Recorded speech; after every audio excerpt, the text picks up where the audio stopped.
পুরী এসছি আর ভোরবেলায় উঠে সূর্যোদয় দেখব না, তা কি কখনো হয়? তা তো হতে দেওয়া যাবে না, তাই না? এর একটা আলাদাই সৌন্দর্য। দিনটা ছিল 16ই ডিসেম্বর। আমরা ভোর ভোর চলে এসেছি সমুদ্রের ধারে সূর্যি মামাকে দেখতে। সূর্যি মামা এখন উঠি উঠি ভাব। ওই যে দেখো, দেখতে পারছো? পুরো মনে হচ্ছিল একটা ডিমের কুসুম। কি অপূর্ব সৌন্দর্য, তার সাথে সমুদ্রের এই উতাল পাতাল ঢেউ। সত্যি মনটাই এত ভালো লাগছিল, কি বলবো। প্রাকৃতিক সৌন্দর্য কিন্তু আলাদাই রকম হয়, তাই না বলো? তো সূর্যি মামাকে দেখছি এদিক থেকে আমরা দাঁড়িয়ে দাঁড়িয়ে। আমরা কেন, আমাদের সাথে কিন্তু অনেক লোকজন চলে এসছে এই সূর্যোদয় দেখতে। সারা রাত নৌকা নিয়ে যারা মাছ ধরতে যায় সমুদ্রে, ঠিক এরকম ভোরবেলায় আবার নৌকা ফিরে আসে, মাছগুলো বিক্রি হয়, আর তখন মাছগুলো কিন্তু ভীষণ সস্তায় পাওয়া যায় সমুদ্রের ধারে। তারপরে আসলাম আমাদের পুরীতে আসার মেন উদ্দেশ্য, যেই কারণে সেই জায়গায় তোমরা ভিডিওতে দেখতে পাচ্ছ, এই যে সাদা বস্ত্রে যিনি আছেন তিনিই হচ্ছেন শিবানন্দ বাবা, যার ভক্ত আমরা সবাই। তো বাবার ডাকেই কিন্তু আমাদের পুরী আসা। বাবা ঠিক এই অনুষ্ঠানের জন্যই আমাদের ডেকেছিল। আমরা এখানে আসার আগে জানতামও না ঠিক কী অনুষ্ঠান কী হবে। তো এখানে প্রত্যেক বছর পুরীতে এই সময় নভেম্বর ডিসেম্বর মাসে যারা ভীষণই গরিব, যাদের সুন্দর একটা জীবন কাটানো তাদের সামর্থ্যের বাইরে, তারা সমস্ত রকম ইচ্ছে থাকলেও তারা সমস্ত রকম সুযোগ সুবিধা কোনোটাই কিন্তু তারা পায় না, তাদের সেই সামর্থ্য নেই। তো সেসব মানুষের জন্যে বাবা প্রত্যেক বছর এই সময়টা দান ধ্যান করেন। তাদের প্রয়োজনীয় সমস্ত রকমের জিনিস বাবা কিন্তু দেন, তাদের খাবার দাবার, তাদের বস্ত্র দিয়ে থাকেন। আর এই অনুষ্ঠানটা দেখতেই কিন্তু বাবা আমাদের সকলকে ডাক দেন, যেটা আমার জানা ছিল না। এখানে দেখো একটা লরিতে অনেক মালপত্র এসছে, এটা ছেলেরা মিলে সব নামাচ্ছে। এখানে যারা বাবার শিষ্য রয়েছেন, যারা বাবার ভক্ত রয়েছেন, তারা সকলে মিলে করছেন। আর এই যে তারপরে দেখো এখানে মিডিয়া থেকে লোকও এসেছিল। বাবা বলেন প্রত্যেকটা মানুষের মধ্যেই ভগবান আছে। সত্যি এ কথা হয়তো সত্যি। তো আমরা এই অনুষ্ঠান দেখতে এখানে গেছি, দেখে ভীষণ ভালো লাগলো, মনটা অন্যরকম হলো। গুরুদেবের ওখানে দর্শন করে এলাম। এখন হচ্ছে জগন্নাথ মন্দির, এই যে মন্দির। আবারও এলাম, আজকে জগন্নাথকে ভালো করে দর্শন করব। সেদিন এত ভিড়, আর তার মধ্যে একটা কেলেঙ্কারিও ঘটে গেছিলো, সব পরে বলবো তোমাদেরকে। হ্যাঁ চলো, তাই আজ আবারও এলাম ভালোভাবে দেখতে। আজকে কি বার? আজকে হচ্ছে সোমবার দুপুরবেলা এই 1:15 মতো বাজে। বললো এই সময় পান্ডা দাদা বললো আর কি, এখন আসলে পরে এই ফাঁকা একটু পাবো আর কি, ভালো করে দর্শন করতে পারবো। তো সেই জন্য আমরা এখন এলাম, আবার একটু দর্শন করি। কালকেই তো চলে যাব, আর কালকে স্নান করার প্ল্যান আছে। দেখা যাক।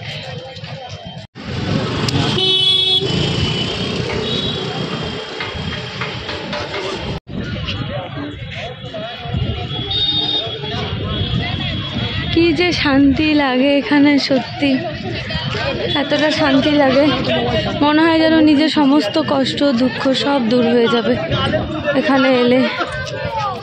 জগন্নাথ দর্শন করে তারপরে আমরা রুমে গিয়ে চেঞ্জ করে সমুদ্রের ধারে এলাম।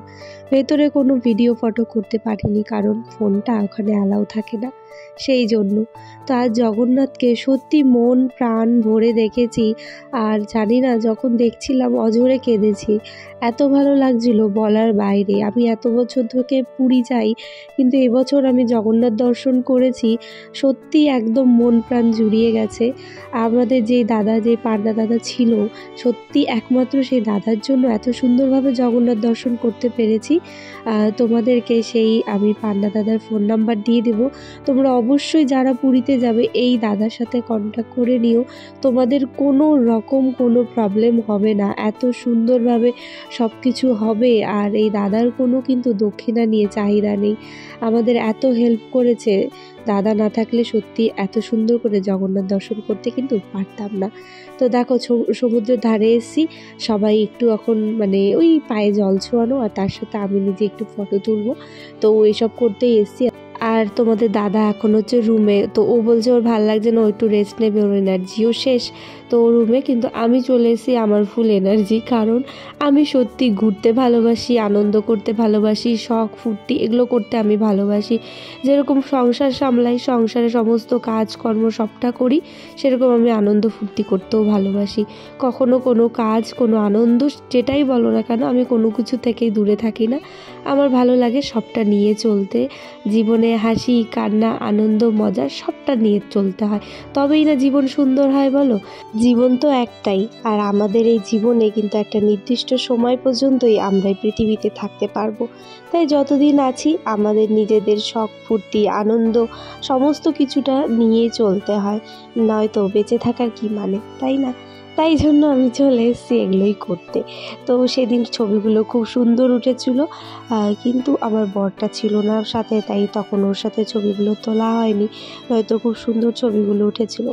তো তোমাদেরকে এরপরে আমি পুরী যাবার খরচ থেকে শুরু করে কোথায় কত কি খরচ সমস্ত কিছু ইনফরমেশনগুলো তোমাদেরকে ভেবেছি দেব।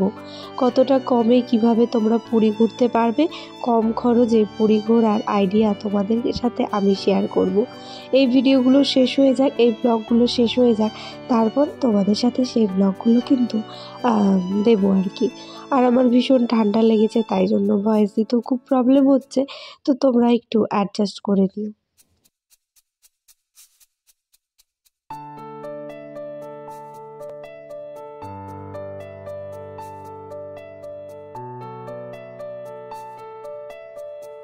পুরীর আসল আনন্দ সমুদ্রের ধারেই। তোমরা যারা পুরী যাবে তারা অবশ্যই স্বর্গদুয়ারের আশপাশেই কিন্তু তোমরা পুরীর রুম নেবে, তো সেখান থেকে সমুদ্রের ধারে যেতে তোমাদেরও সুবিধা হবে। আর পুরী গিয়ে সমুদ্রের মজাটাই কিন্তু আসল। আর কোথায় ঘোরো আর না ঘোরো, এই সমুদ্র আর জগন্নাথের টানেই কিন্তু বারবার পুরী যাওয়া। যারা একবার পুরী যাবে দেখবে বারবার যেতে ইচ্ছে করবে। আমার অন্তত তাই হয়, আমার বারবার পুরী যেতে ইচ্ছে করে। ফোন নাম্বারটা তোমরা নোট করে রাখো, এটা হচ্ছে এই পান্ডা দাদার আর কি ফোন নাম্বারটা। এটা হচ্ছে দাদাটার নাম হচ্ছে গুড্ডু দাদা। তো তোমরা যারা পুরীতে যাবে আর কি, জগন্নাথ দর্শন করতে চাইলে একদম নিশ্চিন্তে তোমরা এই নাম্বারটাতে তোমরা ফোন করো। এখানে ফোন করে এই দাদার সাথে কন্ট্যাক্ট করে নাও। বিশ্বাস করো তোমাদের কোনো রকম অসুবিধা হবে না, এত সুন্দর করে তোমরা জগন্নাথ দর্শন করতে পারবে, সত্যি মানে ভাবার বাইরে। আর দাদার কোনো চাহিদা নেই। অন্যান্য পান্ডারা ভীষণ টাকা নিয়ে আর কি অনেক ঝামেলা করে, এত লাগবে অত লাগবে, কিন্তু দাদার কথা যা দেবে দেবে। কোনো কোথাও শাস্ত্রে লেখা নেই যে ব্রাহ্মণকে এত টাকাই দিতে হবে, তো সেরকমই তোমরা যা দেবে দেবে। দাদার কোনো চাহিদা নেই, আর সত্যি মন খুশি হয়ে যাবে। তোমরা নিশ্চিন্তে এই নাম্বারটাতে কন্ট্যাক্ট করো। তোমরা যেই পুরীতে গিয়ে যেই হোটেলে থাকবে, তো তোমরা সেই ফোন করে সেই হোটেলের নাম বলে দেবে, তো দাদা দেখবে চলে আসবে, আর টাইম টেবিল সমস্ত রকম সব কথাই বলে দেবে। তো তোমরা নাম্বারটা নোট করে রাখো, আশা করছি তোমাদের হেল্প হবে। চলো ভিডিওটা তাহলে এখানে শেষ করছি, দেখা হবে তোমাদের সাথে পরের ভিডিওতে।